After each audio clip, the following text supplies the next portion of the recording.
Welcome to the Explainer. We all think we have a pretty good handle on how fast AI is moving, but what if the very yardsticks we're using to measure it are already broken? Today, we're going to go behind the scenes at OpenAI to understand why the real pace of AI progress is actually way faster and honestly a lot more surprising than pretty much anyone expected. All right, so to really get a feel for this, let's just rewind the clock, say about a decade. Let's see just how far we've actually come. And trust me, the starting point is, well, it's almost comical compared to what's happening today. So believe it or not, just 10 years ago, one of the best AI models out there for, sentiment analysis, it couldn't even handle a simple phrase like not bad. It would just see the word bad and boom, classify the whole thing as negative. It totally missed the point. That's how basic the technology really was. But the jump from that, whoa, it's been nothing short of exponential. We went from that simple failure to a few years ago with GPT-2, which, felt like this huge breakthrough because it could write a sensible paragraph. And now, today's models are hitting gold medal level performance at the International Math Olympiad. We're talking one of the hardest math competitions for high schoolers in the entire world. I mean, that leap is it's staggering. But, this incredible rapid acceleration, it actually created a brand new problem. It turns out the old ways we had of measuring AI intelligence, our old rulers, so to speak, they just started to completely fall apart. And this brings us to a really crucial question. I mean, if a model can just ace all our human standardized tests, is it actually intelligent? Or has it just gotten really, really good at taking tests? That's the fundamental problem researchers are facing right now. So you can see the focus is totally shifting. The old benchmarks, stuff like standardized tests, well, they're becoming what researchers call saturated. Basically, the AIs are maxing out the scores. They're hitting the performance ceiling. But, that doesn't really tell you if they're genuinely smarter. So the new frontier, it's all about real-world utility. Can the AI reason creatively? Can it solve a problem it has never seen before? Can it discover brand new insights? That's the new game. And this new focus on creative reasoning, well, it's led to some of the most surprising breakthroughs we've seen to date, especially when AI gets put right into the arena, in direct competition with some truly elite human minds. And just to be clear, we're not talking about taking a test here. No, these were live, honest-to-goodness, high-stakes human competitions.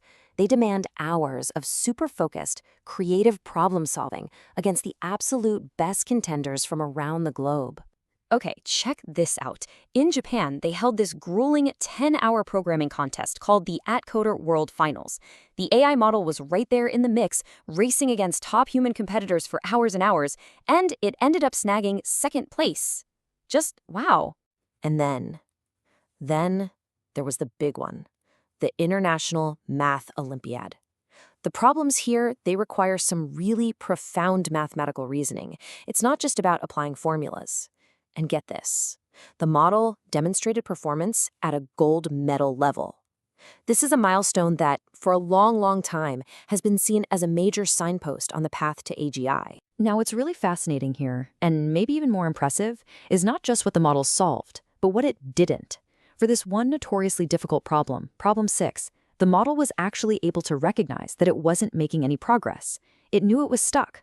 And that kind of self-awareness, knowing its own limits, that's a massive breakthrough in its own right. So, okay, now that these new reasoning abilities are being proven, researchers are already looking ahead to the next great frontier. And what is that? Well, it's nothing less than automating scientific discovery itself. The big vision here is to create something they call an automated researcher. Just imagine an AI system that isn't just a tool that a scientist uses, but one that actually acts like a whole team of AI researchers and engineers capable of coming up with new ideas and making discoveries completely on its own. So here's how it would work in practice.